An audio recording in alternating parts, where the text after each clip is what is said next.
ജ്ഞാനപീഠം നേടിയ മലയാളികൾ, നോബൽ സമ്മാനം നേടിയ ഇന്ത്യക്കാർ, പ്രധാന ആരോഗ്യ ദിനങ്ങൾ, കേരളത്തിലെ ആദ്യ മന്ത്രിസഭ, അന്തരീക്ഷത്തിലെ ഏറ്റവും കൂടുതൽ വാതകങ്ങൾ, കറൻസി നോട്ടിലെ ചിത്രങ്ങൾ, മാമാങ്കം, സ്വാതന്ത്ര്യാനന്തര യുദ്ധങ്ങൾ ഇന്ത്യ, സ്വാതന്ത്ര്യ ഇന്ത്യയിലെ വിദ്യാഭ്യാസ കമ്മീഷനുകൾ, കായിക വിനോദങ്ങൾ, സയൻസിൽ 10 മാർക്കാണ് നമുക്കുള്ളത്. പൊതുജനാരോഗ്യത്തിന് 10 മാർക്കുണ്ട്.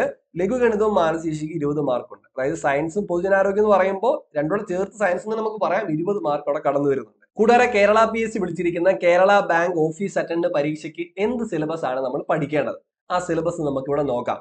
ഒപ്പം തന്നെ ഈ ഒരു പരീക്ഷയ്ക്ക് അപ്ലൈ ചെയ്യാനുള്ള അവസാന ദിവസം എന്ന് പറയുന്നത് മെയ് 15-ാം തീയതിയാണ്. ഇനിയും ടൈമുണ്ട്. കേരള PSC ആണ് ഈ നോട്ടിഫിക്കേഷൻ വിളിച്ചിരിക്കുന്നത്. കേരള ബാങ്കിൽ നമ്മുടെ കേരളത്തിലുടനീളം കേരള ബാങ്കുകളിലെ ഓഫീസ് അറ്റൻഡന്റ് എന്ന് പറയുന്ന 7ാം ക്ലാസ് യോഗ്യതയുള്ള തസ്തികയിലേക്കാണ് PSC വിളിച്ചിരിക്കുന്നത്. പലരും ഇപ്പോഴും ഇത് കേരള ബാങ്കിങ് പരീക്ഷ വല്ലതും ആണോ, അതല്ല ഇത് നമുക്ക് പറ്റുന്നതാണെന്നൊക്കെ ചിന്തിക്കാറുണ്ട്.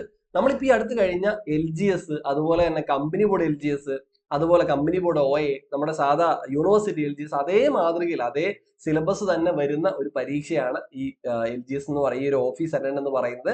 അപ്പൊ അതുകൊണ്ട് ഇത് മിസ്സാക്കാതിരിക്കുക. നിങ്ങൾ ഇപ്പോ LGSനൊക്കെ വേണ്ടി പഠിക്കുന്ന വിദ്യാർത്ഥികൾ ഇത് അപ്ലൈ ചെയ്തിടുക. ഇതൊരു സ്റ്റേറ്റ് വൈഡ് തസ്തികയാണ്.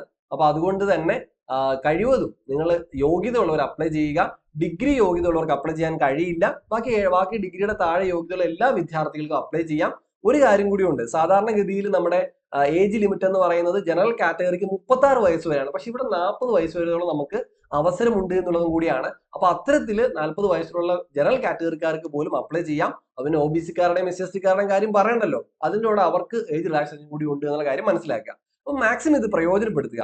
ഇനി നമ്മൾ എന്താണ് ഇവിടെ പഠിക്കേണ്ടത്? അതോടൊപ്പം തന്നെ ഈ യൂണിവേഴ്സിറ്റി LGSനൊക്കെ പ്രിലിംസും മെയിൻസും ഒക്കെ ഉണ്ടായിരുന്നു.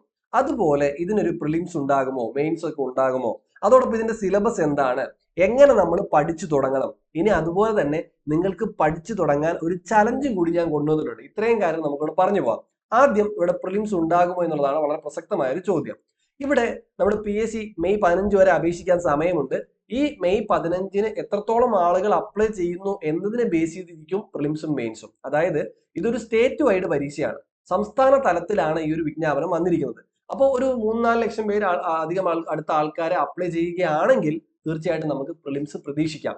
അങ്ങനെ പ്രിലിംസ് പരീക്ഷ നടത്തിയിട്ടായിരിക്കും PSC അതിൽ നിന്ന് മെയിൻസിലേക്ക് ആളെ ചുരുക്കി മെയിൻസ് പരീക്ഷ നടത്താനായിട്ട് പോകുന്നത്. ഇനി അത്രത്തോളം വലിയ ഇത് ആൾക്കാർ അപ്ലൈ ചെയ്യുന്നില്ല എങ്കിൽ അത് ഒരൊറ്റ പരീക്ഷയായിട്ട് നടത്താനും സാധ്യതയുണ്ട്. അപ്പൊ നമ്മൾ തീർച്ചയായിട്ടും യൂണിവേഴ്സിറ്റി LGS പോലെ തന്നെ ഇവിടെ ഒരു പ്രിലിംസ് മെയിൻസ് പ്രതീക്ഷിക്കുന്നുണ്ട്. ഇനി നമ്മൾ എന്ത് സിലബസിലാണ് തുടങ്ങേണ്ടത്? സാധാരണഗതിയിൽ 10th ലെവലിന്റെ പ്രിലിംസിന്റെ സിലബസും അതുപോലെ മെയിൻസിന്റെ സിലബസും ഏകദേശം ഒന്ന് തന്നെയാണ്. പക്ഷെ അവിടെ മാർക്ക് വെയിറ്റ് ഒരു വ്യത്യാസമുണ്ട്. അപ്പൊ നമ്മൾ യഥാർത്ഥത്തിൽ ഇപ്പോൾ ഫോളോ ചെയ്യേണ്ടത് എന്താണ്? മെയിൻസിന്റെ സിലബസ് വെച്ചിട്ടാണ്. കാരണം മെയിൻസിന്റെ സിലബസ് എന്ന് പറയുന്നതും ഏകദേശം പ്രിലിംസ് പോലെ തന്നെയാണ്. അപ്പൊ അതുകൊണ്ട് മെയിൻസിന്റെ സിലബസ് വെച്ച് തന്നെ നമ്മളിപ്പോൾ പഠിച്ചു തുടങ്ങി കഴിഞ്ഞാൽ തീർച്ചയായിട്ടും നിങ്ങൾക്ക് ഈ ഒരു പരീക്ഷ നന്നായിട്ട് ക്രാക്ക് ചെയ്യാൻ പറ്റും. ഇപ്പൊ LGSന്റെ പരീക്ഷയ്ക്ക് വേണ്ടി അപ്ലൈ ചെയ്യുന്ന വിദ്യാർത്ഥികൾ അല്ലെങ്കിൽ പഠിച്ചുകൊണ്ടിരിക്കുന്ന വിദ്യാർത്ഥികൾക്ക് ആ ഒരു ഒറ്റ പഠനത്തിലൂടെ കേരള ബാങ്ക് OAയും അടിച്ചെടുക്കാനായിട്ട് സാധിക്കുന്നതാണ്. ഇനി അതുപോലെ തന്നെ ഇത് എങ്ങനെ തുടങ്ങണം എന്നുള്ളതാണ് പലരെയും ആശങ്കപ്പെടുന്നത്. ഈ ഒരു ചോദ്യം പലപ്പോഴും പ്രശ്നം ഉണ്ടാക്കുന്നത് തുടക്കക്കാരായ വിദ്യാർത്ഥികൾക്കാണ്. ഇപ്പൊ പഠിച്ചു വരുന്ന വിദ്യാർത്ഥികളെ സംബന്ധിച്ചിടത്തോളം വലിയ തലവേദനയൊന്നുമില്ല. പക്ഷെ തുടക്കക്കാരായിട്ടുള്ള ആദ്യമായിട്ട് PSCയിൽ ഇറക്കുന്ന വിദ്യാർത്ഥികളെ സംബന്ധിച്ചിടത്തോളം നിങ്ങൾക്ക് എന്തിലാണ് തുടങ്ങേണ്ടതെന്നൊരു പ്രശ്നം ഉണ്ടായിരിക്കും. അപ്പൊ നിങ്ങളുടെ തുടക്കമാണ് പ്രശ്നം. ആ തുടക്കം ഒരു പ്രശ്നവുമില്ലാതെ ഒരു ചലഞ്ചിലൂടെ കൊണ്ടുവരാൻ വേണ്ടിയിട്ട് എൻട്രി ആപ്പ് ഒരു ബാങ്ക് OA പരീക്ഷ ചലഞ്ച്, ഒരു സ്റ്റഡി ചലഞ്ച് നിങ്ങളുടെ മുമ്പിലേക്ക് കൊണ്ടുവരികയാണ്. അതായത് ഒന്നുമില്ല, ഒരു 2 ദിവസം നിങ്ങൾക്ക് പഠിക്കാനായിട്ട് ഒരു സാധനം തരികയാണ്. തന്ന് നിങ്ങൾ അത് പഠിച്ചിട്ട് വരും. കുറച്ച് സംഭവങ്ങളേ ഉള്ളൂ. നിങ്ങൾ പഠിക്കുക, പഠിച്ചിട്ട് എന്ത് ചെയ്യുക, വന്നൊരു പരീക്ഷ എഴുതുക. ഇത്രയാണ് നിങ്ങളുടെ ചലഞ്ച് എന്ന് പറയുന്നത്. അങ്ങനെ നിങ്ങളെ പഠനത്തിലേക്ക് കൊണ്ടുവന്നുകൊണ്ട് കൂടുതൽ ഉഷാറാക്കുക എന്നുള്ളതാണ് നമ്മൾ ഉദ്ദേശിക്കുന്നത്. അപ്പൊ നമുക്ക് കാര്യത്തിലേക്ക് പോവാം. ആദ്യം നമ്മുടെ ചലഞ്ചിനെ കുറിച്ചൊന്ന് പറഞ്ഞിട്ട് നമുക്ക് സിലബസിലേക്ക് പോവാം. അപ്പൊ കേരള ബാങ്ക് ഓഫീസ് അറ്റൻഡന്റ് ഒരു സ്റ്റഡി ചലഞ്ചാണ് നമ്മൾ നടത്താൻ വേണ്ടി പോകുന്നത്. ഇതിനകത്ത് നമ്മൾ പ്രധാനമായിട്ട് ഉദ്ദേശിക്കുന്നത് നമ്മുടെ പ്രദീപ് മോത്തല സാറ് തയ്യാറാക്കിയിട്ടുള്ള 20 PSC ചെറിയ അധ്യായങ്ങൾ നിങ്ങൾക്ക് പഠിക്കാനായിട്ട് തരും. ഇതിന്റെ നോട്ട്സ്, PDF നോട്ട്സ് നമ്മുടെ എൻട്രിയുടെ LGS കേരള ബാങ്ക് കമ്മ്യൂണിറ്റി ഉണ്ട്, വാട്സപ്പ് കമ്മ്യൂണിറ്റി ഉണ്ട്, ടെലഗ്രാം ഉണ്ട്. ഈ കമ്മ്യൂണിറ്റിയിൽ നമ്മൾ ഫ്രീ ആയിട്ട് നമ്മൾ PDF നിങ്ങൾക്ക് പഠിക്കാനായിട്ട് തരും. അപ്പോൾ പ്രദീപ് മൂത്തർ സാറിന്റെ 20 PSC ചെറിയ അധ്യായങ്ങളാണ് നിങ്ങൾക്ക് പഠിക്കാൻ തരിക. ഇത് നിങ്ങൾ നന്നായിട്ട് പഠിക്കുക. പഠിച്ചതിന് ശേഷം നിങ്ങൾ പരീക്ഷ മെയ് 5-ാം തീയതിയാണ്, അതായത് ഈ വരുന്ന ഞായറാഴ്ച മെയ് 5-ാം തീയതി നമ്മൾ പരീക്ഷ നടത്തും. പരീക്ഷ വരുന്നത് 50 ചോദ്യങ്ങളാണ്. അതായത് ഈ 20 ചെറിയ അധ്യായങ്ങളിൽ നിന്നും 50 ഒബ്ജക്റ്റീവ് ടൈപ്പ് ചോദ്യങ്ങൾ നമ്മൾ 5 മിനിറ്റ് ടൈം മാത്രമേ നിങ്ങൾക്ക് തരുള്ളൂ. അതായത് ഒബ്ജക്റ്റീവ് ആയതുകൊണ്ടും ഫോണിലായതുകൊണ്ടും നിങ്ങൾക്ക് പെട്ടെന്ന് ആൻസർ ചെയ്ത് പോകാം. അപ്പൊ 5 മിനിറ്റ് ധാരാളമാണ്. അപ്പൊ 5 മിനിറ്റ് ടൈമിൽ നിങ്ങൾക്ക് 50 ചോദ്യങ്ങൾ പരീക്ഷ എഴുതാം. ഈ പരീക്ഷ ഈ മെയ് 5-ന് വൈകിട്ട് 7 മണി മുതൽ 7:30 വരെ സമയമുണ്ട്. അതിനിടയ്ക്ക് എപ്പോൾ വേണമെങ്കിലും നിങ്ങൾക്ക് കയറി ചെയ്യാം. പരീക്ഷയ്ക്ക് 5 മിനിറ്റ് ടൈമേ ഉള്ളൂ. പക്ഷെ 7 മണി മുതൽ 7:30 വരെ ഇടയ്ക്ക് എപ്പോൾ വേണം നിങ്ങൾക്ക് കയറിയിട്ട് ഈ പരീക്ഷ അറ്റൻഡ് ചെയ്യാം. അങ്ങനെ ചെയ്ത് കഴിഞ്ഞാൽ നിങ്ങൾക്ക് ഏറ്റവും ടോപ്പിൽ വരുന്ന വിദ്യാർത്ഥികൾക്ക് തീർച്ചയായിട്ടും എൻട്രി ആപ്പും കുറച്ച് കാര്യങ്ങൾ ഒരുക്കി വെച്ചിട്ടുണ്ട്. മറ്റൊന്നുമല്ല, ഇതിൽ ഏറ്റവും ഉന്നതിയിൽ വരുന്ന ആദ്യ റാങ്കിൽ വരുന്ന വിദ്യാർത്ഥിക്ക് എൻട്രിയുടെ കേരള ബാങ്ക് ഓയുടെ കോഴ്സിലേക്ക് സൗജന്യമായിട്ട് പ്രവേശനം തരികയും ചെയ്യും. അതുപോലെ ബാക്ക് റാങ്കിൽ വരുന്ന വിദ്യാർത്ഥികൾക്ക് എൻട്രി സ്കോളർഷിപ്പോടുകൂടി കോഴ്സിലേക്ക് ജോയിൻ ചെയ്യാനുള്ള ഒരു അവസരം കൂടി തരുന്നതാണ്. ഇനി ഒരു കാര്യം കൂടെ ഉണ്ട് കേട്ടോ. നമ്മുടെ ഈ ഒരു ചലഞ്ചിൽ പങ്കെടുക്കാൻ നിങ്ങൾക്ക് താല്പര്യം ഉണ്ടെങ്കിൽ നിങ്ങൾ ഇപ്പോൾ തന്നെ രജിസ്റ്റർ ചെയ്യണം. രജിസ്റ്റർ ചെയ്യാനുള്ള ലിങ്ക് വീഡിയോയുടെ താഴെ നൽകിയിട്ടുണ്ട്. ഓക്കെ ആണല്ലോ കൂട്ടുകാരെ? അപ്പോൾ ഈ 20 ടോപ്പിക്കും ഞാൻ ഈ വീഡിയോ കഴിയുമ്പോൾ തന്നെ നമ്മുടെ കമ്മ്യൂണിറ്റിയിൽ ഇടുന്നതാണ്. ഇനി അടുത്തത് നമുക്ക് നമ്മുടെ സിലബസിലെ നമ്മുടെ 20 ടോപ്പിക്കിലേക്ക് പോവാം. നമ്മുടെ പ്രദീപ് സാറിന്റെ 20 ചെറിയ അധ്യായങ്ങൾ ടോപ്പിക് ഇതാണ്: ജ്ഞാനപീഠം നേടിയ മലയാളികൾ, നോബൽ സമ്മാനം നേടിയ ഇന്ത്യക്കാർ, പ്രധാന ആരോഗ്യ ദിനങ്ങൾ, കേരളത്തിലെ ആദ്യ മന്ത്രിസഭ, അന്തരീക്ഷത്തിലെ ഏറ്റവും കൂടുതൽ വാതകങ്ങൾ, കറൻസി നോട്ടിലെ ചിത്രങ്ങൾ, മാമാങ്കം, സ്വാതന്ത്ര്യാനന്തര യുദ്ധങ്ങൾ ഇന്ത്യ, സ്വാതന്ത്ര്യ ഇന്ത്യയിലെ വിദ്യാഭ്യാസ കമ്മീഷനുകൾ, കായിക വിനോദങ്ങൾ, കളിക്കാരുടെ എണ്ണം, കേരളത്തിലെ പ്രധാന നദികൾ, ഉത്ഭവം, പതനം, നീളം, ശാസ്ത്രീയ കൃഷിരീതികൾ, തിണകൾ, കേരളത്തിലെ കലാരൂപങ്ങൾ, ജില്ലകൾ, മൂലകങ്ങളും അറ്റോമിക നമ്പറുകളും, ആവർത്തന പട്ടികയിലെ ഗ്രൂപ്പുകളുടെ പേര്, അയനാന്തരങ്ങൾ, അതുപോലെ പ്രാഥമിക ദ്വിതീയ വർണ്ണങ്ങൾ, ഭൂമിശാസ്ത്ര രേഖകൾ, ആണവ നിലയങ്ങൾ, ഇന്ത്യയിലെ ആണവ നിലയങ്ങൾ. ഇത്രയാണ് 20 ചെറിയ അധ്യായങ്ങൾ ടോപ്പിക്. ഇതിലാണ് ഈ ചെറിയ ടോപ്പിക്കാണ് നമ്മൾ PDF ആയിട്ട് പഠിക്കാൻ തരിക. ഓക്കെ, ഇനി നമുക്ക് നമ്മുടെ സിലബസിലേക്ക് കിടക്കാം. നമ്മൾ പറഞ്ഞു 10 അല്ലെങ്കിൽ LGS മെയിൻസിന്റെ സിലബസ് ആണ് നമ്മൾ ഇപ്പം പഠിക്കാനായിട്ട് മാറ്റിവെക്കേണ്ടത്. അപ്പൊ അത്തരത്തിൽ നമ്മൾ ഈ പഠിക്കാൻ എടുക്കും നമ്മൾ എന്തൊക്കെയാ പഠിക്കേണ്ടി വരുന്നത്? നമ്മുടെ സിലബസ് എങ്ങനെയാണ്? പൊതുവിജ്ഞാനം, അതായത് GK എന്ന് പറയുന്നത് 40 മാർക്കാണ്. ഹിസ്റ്ററിയും ജോഗ്രഫിയും എല്ലാം ചേർത്തിട്ട് നമുക്ക് 40 മാർക്ക് വരുന്നുണ്ട്. ആനുകാലികം 20 മാർക്കാണ്. അതായത് നിങ്ങൾ ഇന്നത്തെ പത്രവാർത്തകളാണ് നാളത്തെ ആനുകാലിക ചോദ്യങ്ങൾ എന്ന് പറയുന്നത്. അതുകൊണ്ട് തന്നെ ഇന്നത്തെ പത്രവാർത്തകൾ നിങ്ങൾ കൃത്യമായിട്ട് പഠിക്കുക തന്നെ വേണം.